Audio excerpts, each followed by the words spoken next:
Se lo encontraron fumando un porrito con oloró. Estamos buscando la tuerca, oficial.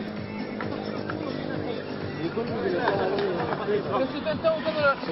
Pero pará. ¡Ey! ¿Qué pasa? ¡Ey! ¿Está buscando la tuerca, oficial? ¿Cómo que apagaste el teléfono? Yo estoy filmando, tengo derecho a filmar todo. ¿Por qué no fumas cuando fumas marihuana también? Filmen. Más vale. Quédate quieto, ahí, flaco, quédate quieto. Mire la gente, como mi amigo, sin resistirse a la autoridad, ¿cómo me va a agarrar a mí? Usted estaba fumando marihuana y A ver. en una plaza con menores de edad. Marihuana de edad nacional, fumando marihuana. ¡Laro! ¡Saltá, guacho! ¡Saltá! ¡Corrí! Esta es la gente que te tiene que defender. Esta es la gente que está para defendernos. Este señor...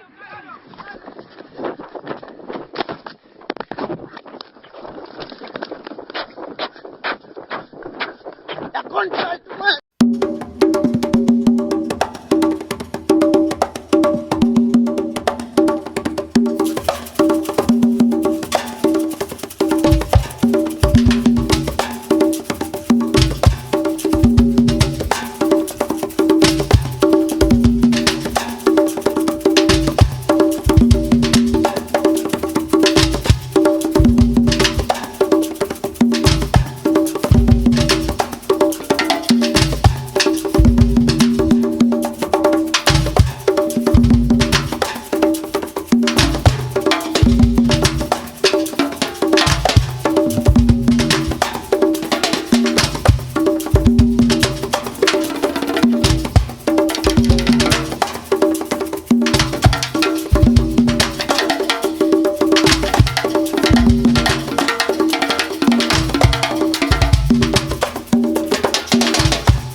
En las últimas 3 semanas se dieron 12 casos de justicia por mano propia en Argentina.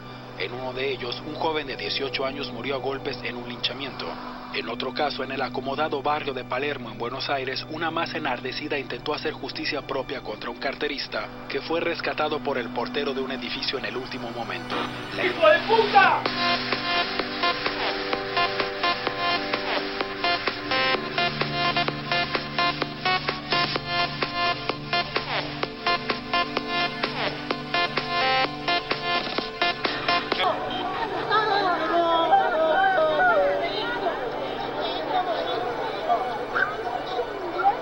Yo no tengo nada, yo no tengo nada.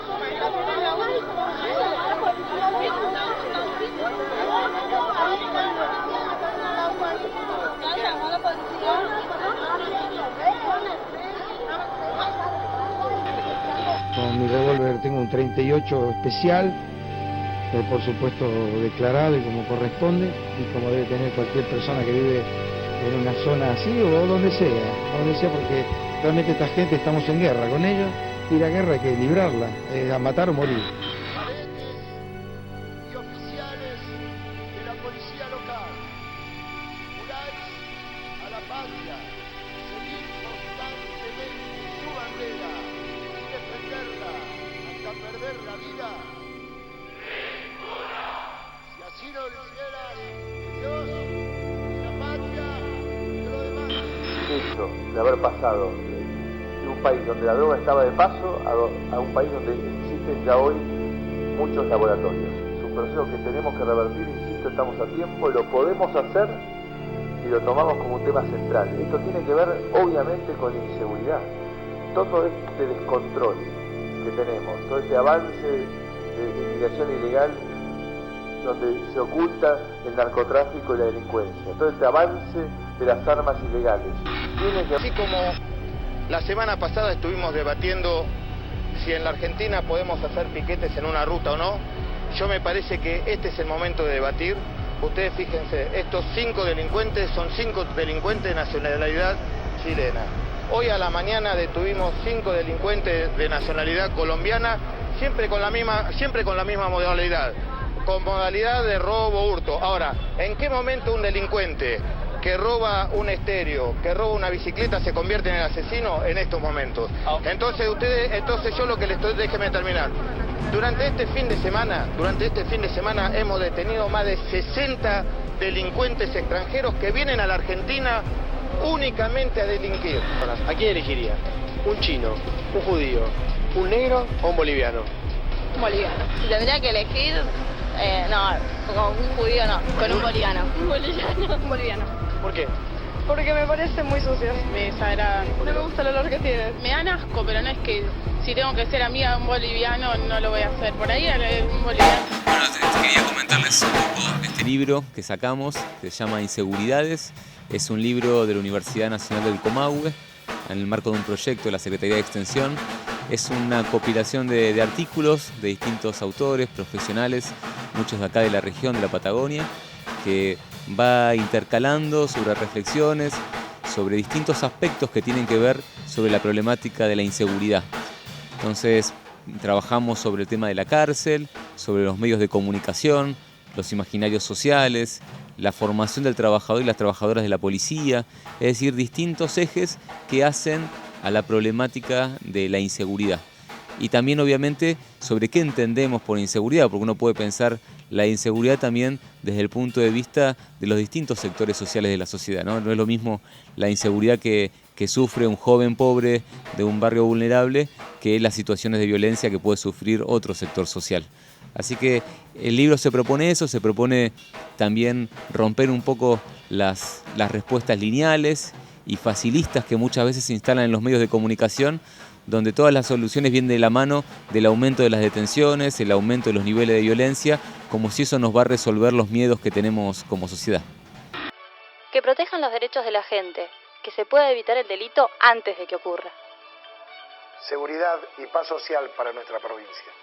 Neuquén para vos. Todos inadaptados, que obviamente lo atribuyo a un porcentaje mínimo de resentidos, de gente que tiene mucha bronca, vaya a saber por qué, será en todo caso origen de distintas motivaciones, pero que bajo ningún punto de vista podemos sentirnos orgullosos, como algunos se sentían orgullosos que acá hayan nacido los piquetes, porque esto que siempre la responsabilidad la tiene que tener el Estado, incluso algunos refregándonos por la jeta la 2302 como si tuviera algo que ver en él. Y en relación a los medios de comunicación, ahí hay un texto exquisito de Guillermo Berto, que es un periodista del diario Río Negro, de acá de la zona, en donde él pone el eje justamente que cuando las noticias policiales muchas veces son muy funcionales a la forma, digamos, en los puestos de trabajo precarios, muchas veces que hay en los medios, la forma de la noticia policial es muy económico resolverla. Con un llamado telefónico una vez se resuelve una nota. Entonces, justamente le pone el hincapié en esto, en la necesidad de poder tener diversidad de fuentes a la hora de resolver las noticias y también promover una mirada crítica de los lectores, ¿no? De nosotros como ciudadanos. Y el otro capítulo en el cual participo yo tiene que ver con esto de los imaginarios sociales, ¿no? Cómo muchas veces lo que nos da miedo está atravesado de esos imaginarios sociales que tenemos como sociedad. Como muchas veces nosotros tendemos a ver la realidad de ciertos discursos hegemónicos y quien responde a esos discursos nos va a generar seguridad, pero a quien no responde a esa mirada hegemónica de la realidad nos va a transmitir miedo. Pero todos tenemos derechos a poder vivir libremente y poder tener nuestra felicidad en forma plena. Y justamente la seguridad desde ese punto de vista es el pleno ejercicio de los derechos humanos de todas las personas, ¿no? Entonces la idea es poder garantizarlos, apunta a eso. Nueva ley de migraciones, no se banca más 20 años manteniendo esta la... Inmigrantes tengan 3 o 4 changuitos llenos y yo tenga que hacer cuentas para poder llegar a darle de comer a mis hijos. Primero, la Argentina es un colador. Cualquiera del Paraguay, de Bolivia, de Perú, entra como cualquiera por su casa, pum, y se instala en algún lugar de Argentina, preferentemente el conurbano o las villas cercanas. En ese descontrol, lo que era un lugar donde más o menos vos sabías cuánta gente vivía, nadie sabe cuánta gente vive, se han anulado las calles porque los tipos empiezan a avanzar y no hay calles, con lo cual son pasillitos. Entonces, en ese lugar así, donde el Estado no se anima a entrar más, ¿quién aparece? La droga y la delincuencia. El productor de droga y los aguantaderos de la delincuencia.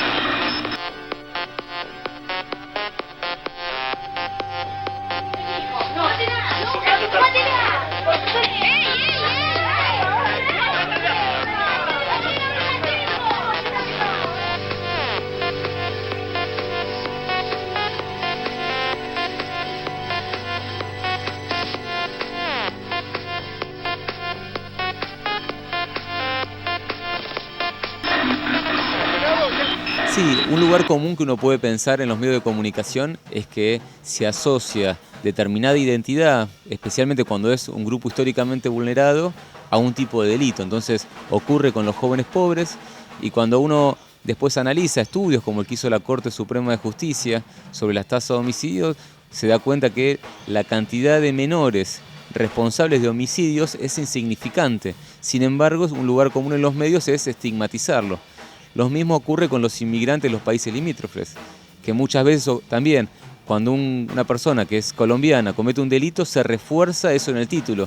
Sin embargo, si uno ve los homicidios cometidos por inmigrantes, en realidad los números son muy bajos. Es decir, muchas veces los medios, cuando el delito lo cometió un grupo que no responde al discurso dominante, ya sea porque es una minoría religiosa como los Umbanda, un inmigrante de un país limítrofe, un joven pobre, eso se va a reforzar.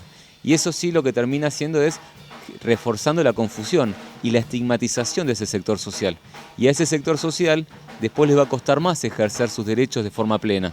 Entonces también desde el libro intentamos promover como una mirada crítica al discurso que circula en los medios de comunicación, más que nada en los medios dominantes. En relación a las cárceles hay un texto muy interesante de Silvia Cousupetru, ¿no? Ella, en nuestro país lo que nos está pasando por un discurso que en realidad nace en Estados Unidos, nuestra tasa de prisionalización viene creciendo sistemáticamente, ¿no? Y cada vez tenemos mayor cantidad de presos y en condiciones muchas veces muy precarias.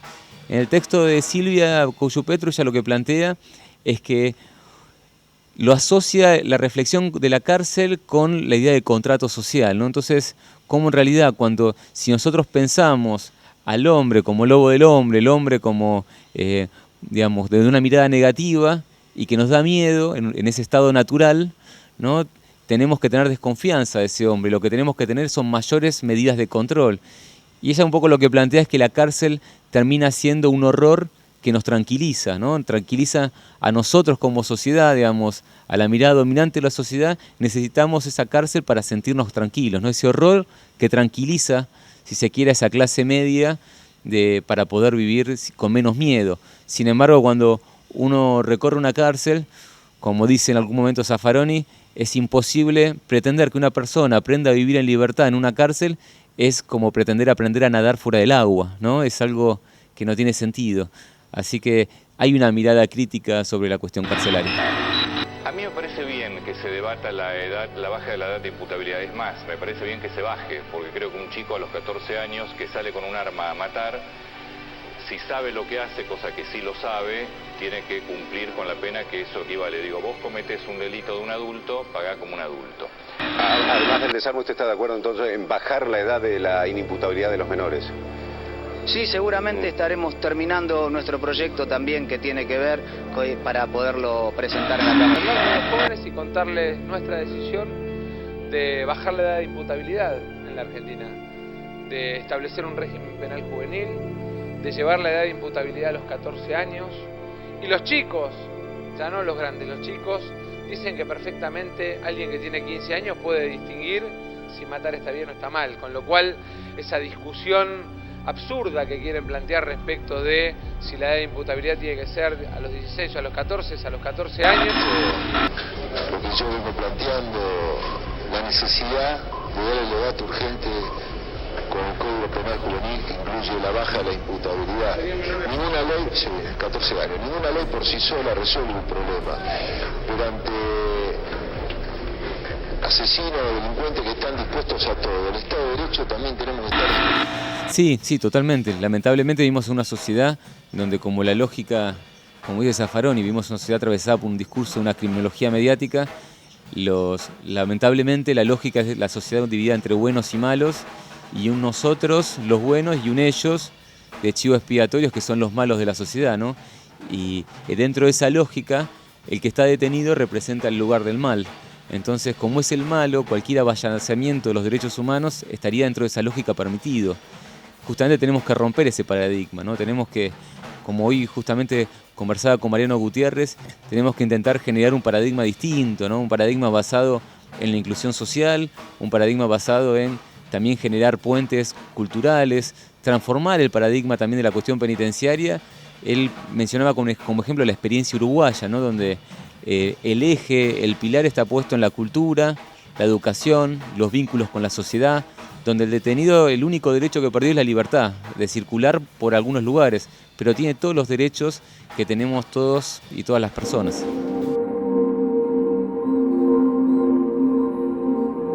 En el plano comunicacional es necesario tener presente que los discursos de entretenimiento que circulan en los medios masivos de comunicación no son neutrales.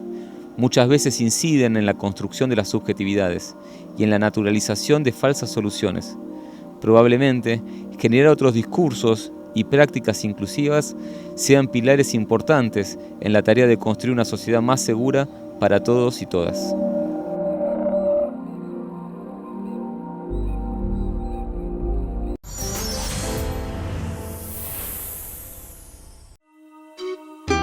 Somos el sindicato de las y los trabajadores de la educación. Desde 1982, luchamos en unidad por nuestro salario, nuestras condiciones de trabajo y nuestra formación. 33 años defendiendo la escuela pública, en las calles y en las aulas. ATEN.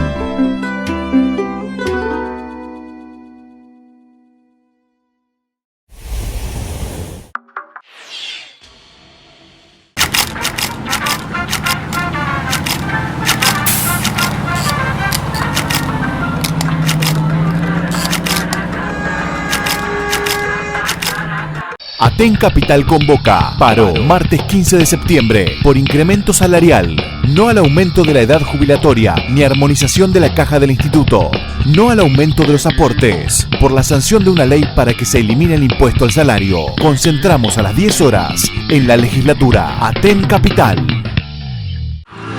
Llevas la luz delante, en donde la sinceridad confío más en vos que en todo lo que pueda imaginar. No me importa para dónde vas, yo sin mirar atrás, si te tengo por delante.